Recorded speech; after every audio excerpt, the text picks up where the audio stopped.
Agora, nós vamos para a entrevista exclusiva que tivemos, ou melhor, declarações exclusivas com 𝐷 ex-treinador da União Desportiva de Songo, e voltamos com um painel que já está pronto e afiado para falar tudo sobre o futebol nacional. Até já!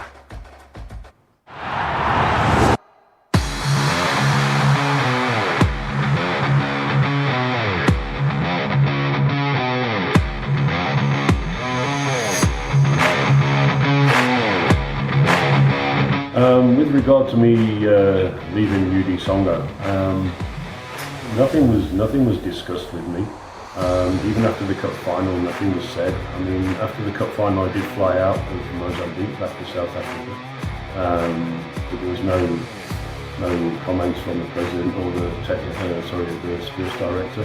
The first I knew about it was when I read it on the UD Songo Facebook last week, which I find highly unprofessional and very disrespectful. When reading that post, my reaction was to post a statement, which I did in respect of that.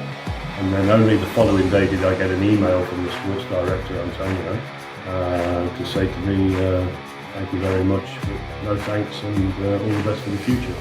But no discussions, no sitting down and discussing what happened over the last 12 months and where we could go forward. Nothing whatsoever. So it seems to me that they had it in their minds for a long time now that it was going to change.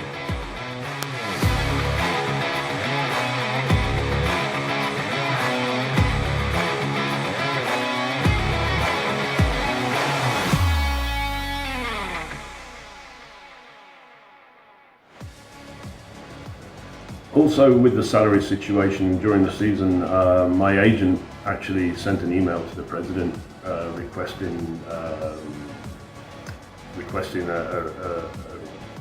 to find out why the salaries were late or continuously being paid late, and why the bonuses were not being paid.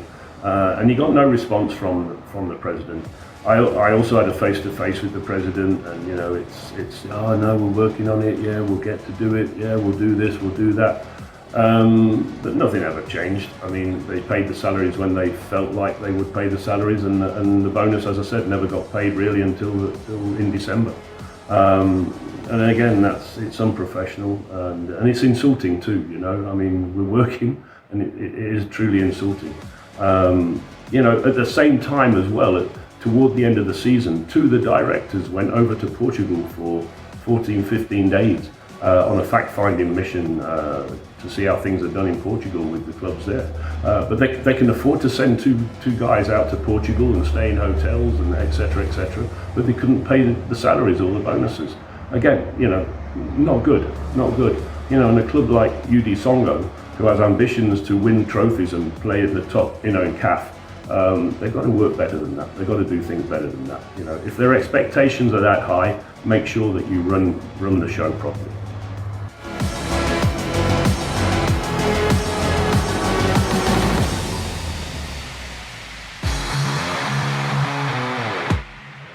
Are UD Songo lacking a sporting project? Well, at this moment in time, yes, they are. Make no mistake, they are. I mean, all we had at Songo was the first main team, and then we had a B team.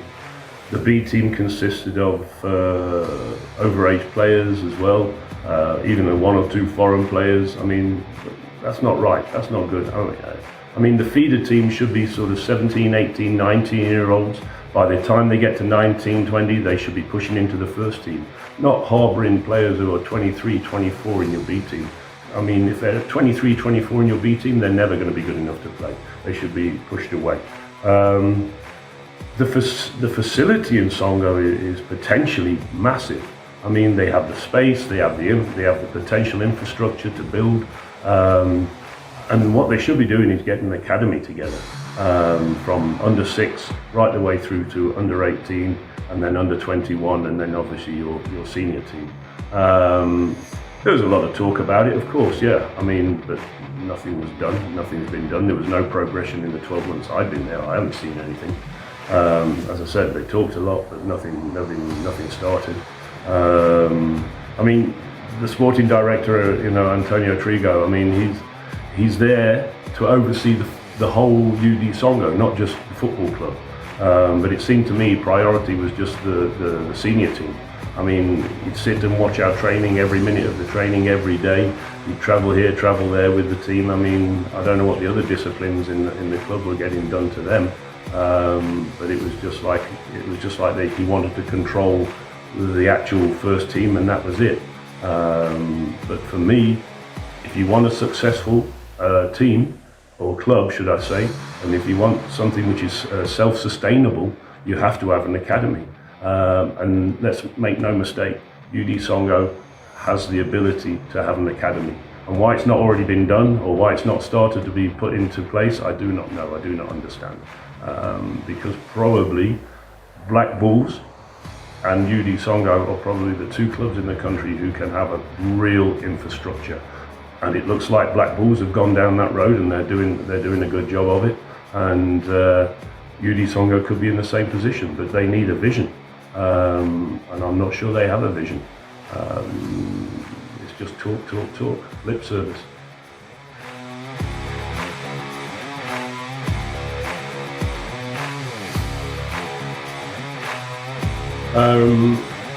The situation with salaries, as we speak right now, as far as I understand this, is that the technical team, myself and the technical team, have received all our salaries for the year and all our match bonuses up to date.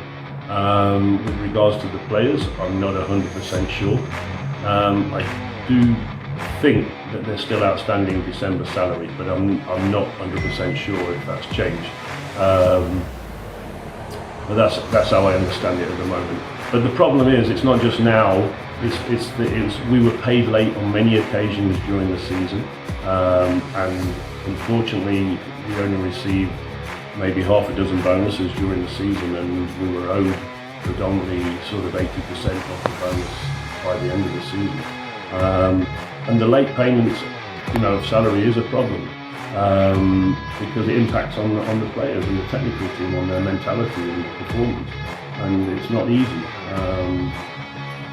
The situation with the going into the end of the season was the last two league games, we were probably a month and a half behind in salary, and we're pushing Bulls to the limit.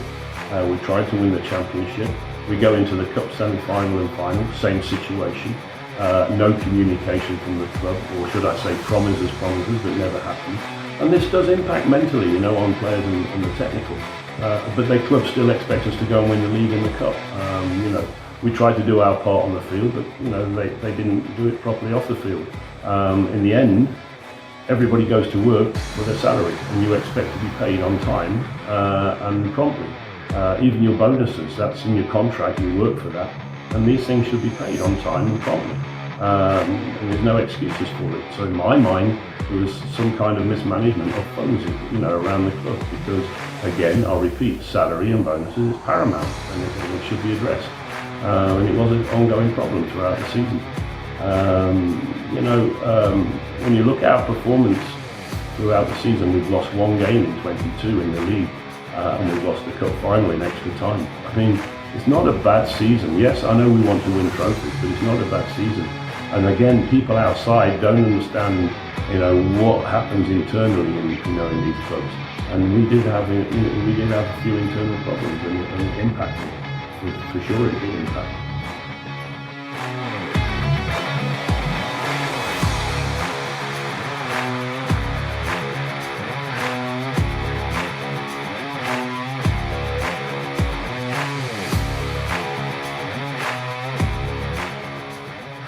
The 12 months there last season, it's a bit of a roller coaster ride, really. We had lots of ups and lots of downs, some good, some bad, but it didn't start well. I mean, when I arrived there, Antonio, the sporting director, said to me that I wasn't his choice of coach. I mean, he didn't have any influence on bringing me in. And he actually said to me, and his words were, if I'd known 𝐔𝐃 was available or interested, I would have liked to have brought him in.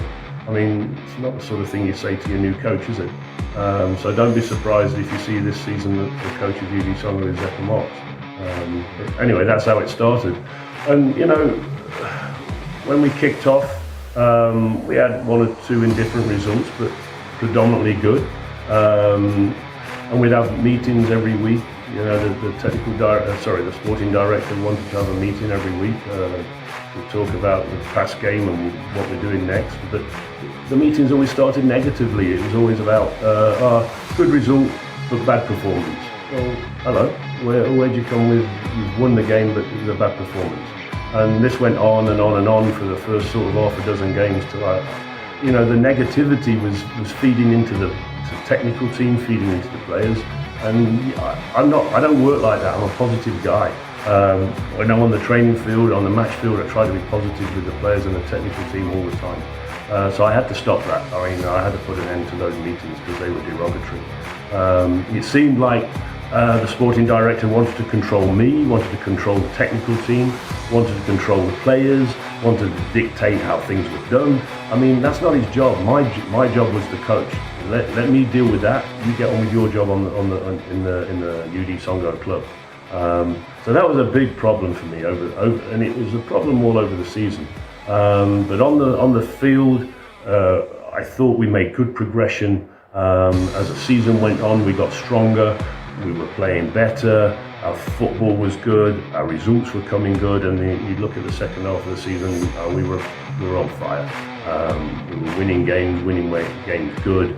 I mean, we lost one game in 22, which was an away game in Nampula. I mean, we had a major problem when we travelled there. The plane had technical issues. We couldn't land in Nampula. We were diverted to another airport. We spent 13 hours sitting in the airport waiting for the repairs, what never happened. Then we had to take a bus journey of another 3 hours back to Nampula to play the game. And we lost that game 3-0. And the players were impacted. Second half, they looked so tired.